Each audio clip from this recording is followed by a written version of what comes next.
Welcome, yay.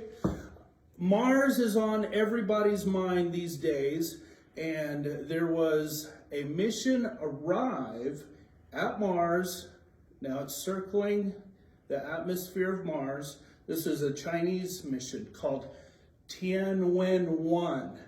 And let's back up a little bit. About 6 months ago, Mars was on everybody's mind because Mars-Earth relationship was situated where it was a little bit shorter distance, more economic. So 3 missions were launched, one by the United Arab Emirates, which is already in orbit around Mars. The Chinese one got there yesterday, and ours with NASA's Perseverance rover, super exciting. We'll get there on the 18th, and we'll talk about that next week. So let's talk about the Chinese one right now. Tianwen-1 is a combination orbiter, lander, rover. So it will stay in orbit for about 3 months, and then it will send the lander down, and that will be braked by supersonic parachutes. And then just kind of like on the movies, a ramp will come out and the rover will start in on its mission. So that's incredibly exciting. Let me tell you a little bit about what they're actually going to do on Mars. So according to a paper published by Tianwen-1 team in Nature Astronomy, the orbiter has a long list of scientific goals. It will circle the planet in a polar orbit to map Mars morphology and geology while using the Mars orbiting subsurface exploration radar instruments to measure soil characteristics and water ice distribution. It will also collect data on the ionosphere and the electromagnetic gravitational fields around the planet. Finally, it will serve as a communication relay for the rover to send and receive information from Earth. So let's talk a little bit about a few of those things.